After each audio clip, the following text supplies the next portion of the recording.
Now, welcome to another edition of News from Naboo with Thor's Lightning Takes. And let us get right to the news. All right, we're going to start out with Kenobi spoilers today. Spoiler warning. Spoiler warning. Red alert. If you have not seen the completed series, you may want to come back and check with us later. Or skip ahead to the next story. Which is also has Kenobi spoilers. Oh, so don't do that. Don't Kenobi do that. spoilers today. So, yeah, go watch it. I mean, Yeah. I guess. Star Wars actor explains why he returned for Obi-Wan Kenobi. Part 6 of Obi-Wan Kenobi brought a lot to the table, from satisfying moments to cameos from well-known characters. One of the actors, who had a surprising appearance in the episode, discussed why he came back.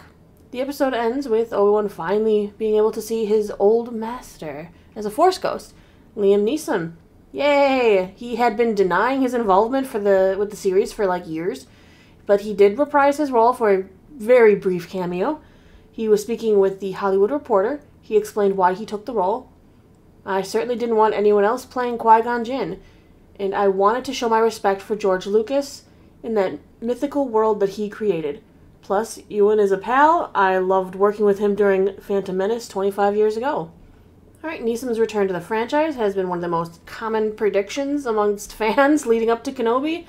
It kind of made sense, given the world and what we know. It wouldn't have made sense without him, I don't think. I mean, Plus, it's not so much a prediction as it's something that had to happen, I think. Even more so than you even realize. Well, we do know that it was set up in Revenge of the Sith that he was going to try to commune with Qui-Gon.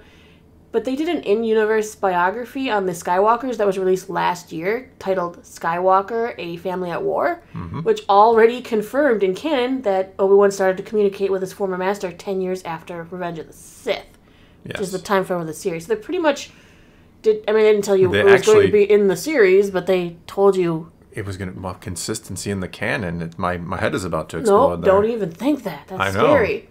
So they did leave, like I said, they left his appearance at the very last moment, and the team wanted us to think that maybe he wouldn't connect with Qui-Gon. Oh, come on. But that would, but they did this, they showed this filmmaking through breaking what are known as the rule of threes. This is a screenwriting basic tool, which you kind of set up an idea, you remind the audience of the idea later on, and then finally you pay it off. We also call that foreshadowing, and sometimes it ruins things. I'm glad the writers knew the basics of writing. Well, that's going the rule into of the three, series. but they wanted us to actually... They did a thing where they actually broke it. I mean, he tried to connect with his former master in Part 1 and Part 3. He tried it again in Part 5, and because he kept failing over and over again. So the screenwriters wanted us to believe that maybe he wouldn't be able to do it. This is an example of them breaking those rules, and that they can be very effective when used and when broken. So sometimes it's good to hold to the rules, sometimes it's not. Yep. Great insight and such there. It is unknown whether we'll see Liam Neeson as Qui-Gon again if they continue with another season, something the crew is apparently discussing. Honestly, if they do make another season, now it would make sense for his character to come back, even if it's just his voice. But, nothing's certain it's to this point. I think I'm going to say it's certain we'll get a season 2. If Ewan has already said he's willing to come back, we know Hayden's willing to come back. Not that we'd even want Vader and Hayden in this, but they could do flashbacks this time. The 40-year-old Padawan. But they like to bank on what works, and that fight between Vader, it worked. And they might not be as afraid of breaking canon. I don't think they're that afraid of breaking canon. I mean, that's talking about writing lessons. Continuity should be, inconsistency should be right up there at the top of your list, and it didn't seem to be. Their rule of 3 seemed to be more important to them. But I still like to imagine that when Obi-Wan rode away and Reva was just hurt on Owen's farm, that he just came back outside and put her down. Just shot. I like how you put it. No, I think that would have been great. It's kind of, Owen just, takes a shot. Instead of Owen and Beru, they were all there. Maybe, Obi-Wan, races to talk to Reva.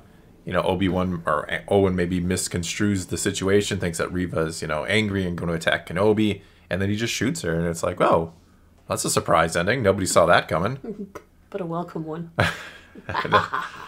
But no, more Qui-Gon Jinn in a potential season 2 of Kenobi. Well, first of all, I don't necessarily want a season 2 of Kenobi. But if we're going to get more, Okay. If we get more and they do go to the introspective, that would be great. But it's kind of hard to do that now, right? Because we know Kenobi's over that hump, right? I mean, they kind of did this He's over the backwards. hump, but he still can be in training. I don't know. It might have been more interesting to do it the other way. Like, if you have that introspect series and get him over the hump, and then he is, for some reason, forced away to save Leia, and he encounters, Vader. I don't know. Maybe they just did this whole thing backwards. Well, maybe this time they could do the EU story. Yeah, it's something Still small. doesn't mess anything up. I mean, it's a very isolated story. Yeah, and they could insert it anywhere in the timeline too if they really wanted to. It doesn't necessarily have to be right after Revenge of the Sith, which the initial for all book we is know, from. if they're making a season 2 of Kenobi, it could be a prequel season. It's not unheard of Let's either. not do that. Let's stop going like. We can see him become more broken and guilt-ridden. No, let's stop with the. I mean, I really think Star Wars needs to just try to get some sort of linear, timeline going. And I'm not saying you can't go to like Old Republic and you can have your High Republic, and I'm not saying you can't have the different places or different eras, I should say. But try to tell like an ongoing story in those eras instead of just bouncing all over the time. I mean, our next series is going to be Andor, which is going to go, a little ahead in the timeline again. And then we're going to go back to The Mandalorian, which will go even more ahead in the timeline. Then there will be Ahsoka. Where will that be on the time? It's just, if you're not a Star Wars fan, if you're not really, know your stuff, it has to be confusing to try to keep up with where are these things happening on the timeline. Let's move on to our second story today. Obi-Wan Kenobi soundtrack arrives digitally next week. There was a soundtrack? The official soundtrack for Star Wars Obi-Wan Kenobi, composed by Natalie Holt, William Ross, and a new main theme created by the legendary John Williams, arrives on digital platforms June 27th. That's Monday. Information on the arrival of the soundtrack arrived from Film Music Reporter. So Natalie Holt was the main composer for the series. I do have the track list up, I'm sure, up there for everyone to see.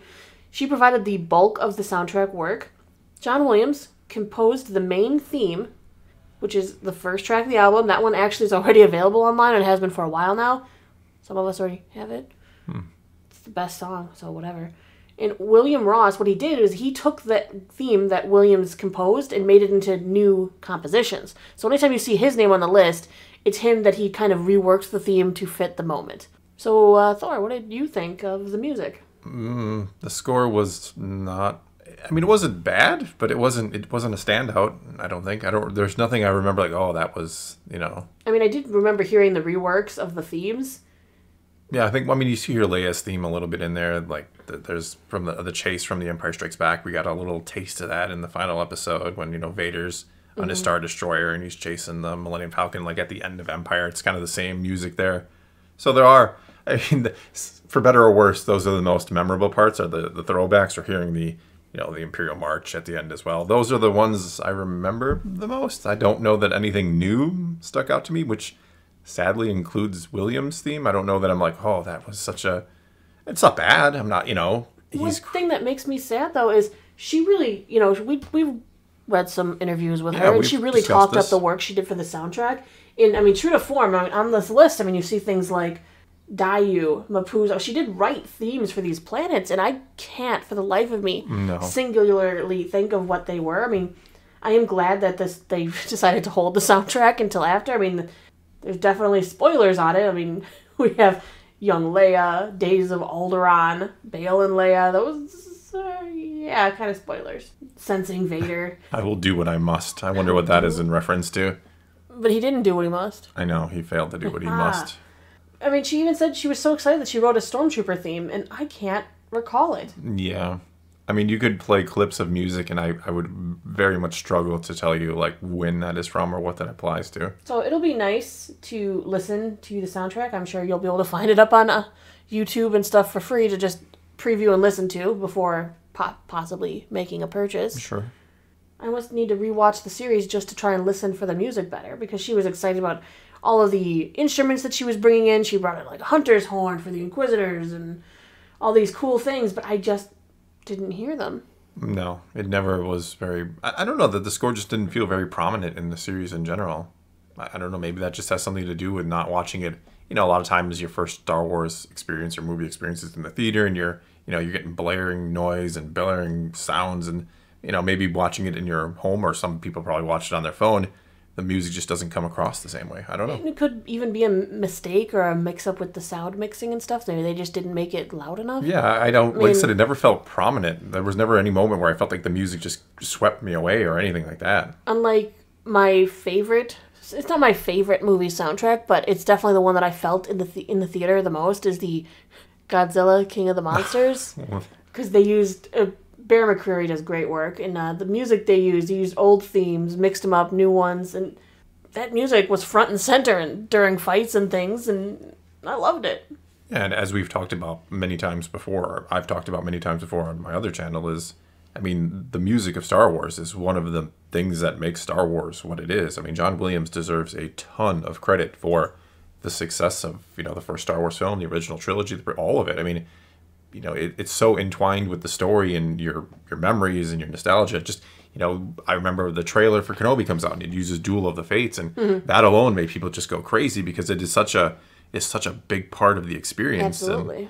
And here it just, and it's no, I'm not trying to insult, Natalie Holt here, but it didn't really, I don't know, it just wasn't a huge part of the whole experience. And that was kind of the theme that was echoing around on our Discord as well when we were talking about the music. And the theme was great. Everyone loved the, John Williams' new theme, but as for the other music in the show, most people didn't notice it. Yeah, it just wasn't, like I said, it wasn't like distracting because it was bad. It just didn't stand out. And that's either because they didn't bump it up high enough in the mixing, or maybe it wasn't great. I don't know. Like I said, I have to actually listen to it to know if the music was good or not. I'm just sad that I didn't hear it so much during the series. Maybe it's the editing too. Maybe it's just, some of the best moments in Star Wars music history, if you will, are the binary sunset. Luke standing there on the sand dune, and you got the Force theme essentially playing. Duel of the Fates kicks off by the doors opening, and there's Darth Maul, and you got the dun dun. It's you didn't really have that moment where the music just shine. Yeah, exactly. With a moment of memory. Yeah, where the story just took a back seat for a moment, and he just gave us a little bit of that score. I don't think so. Maybe it's not entirely her fault as much as it is just the editing of this. The cinematography, as many people have pointed off, is kind of lacking here. So right, it didn't have that epic scope that a movie has. No, it certainly did not. And when you have those epic scopes in a movie, a lot of times they make sure that the music matches the tone because they're trying to give you a moment. Yeah. Like they did with Dune. Oh, Dune. I love Dune. The soundtrack to Dune is crazy good. And they give you those moments where the soundtrack shines. Yep, where they're just going to show you something on screen, and it's not, there's no dialogue, no nothing. It's just some epic shot and some epic music, and it just sets the tone, sets the mood. I'll never forget. Gives you that grandiose feeling. When they first get to Arrakis, they're walking off the ship, and there you hear the pipes all kick in, and it was so cool. It was a moment. Yeah, and we didn't have that in Kenobi. Like I said, the cinematography was not great. We've talked before about, you can tell they're on that soundstage. The name is forgetting. The volume. The volume, yes, there it is. Thank you. You can just tell. Everything just feels so kind of compact and small. It doesn't have that scale. Just lacking that most of the time. All right. Well, I guess that's all we got for you this time. So take to the comments below. Tell us what you think of any of today's news. What did you think about the soundtrack? Did it just not stand out? Was it just really not good? Or did you actually maybe really like it? Whatever the case may be, leave a comment below. Let's talk some Star Wars. And until next time, thanks for watching.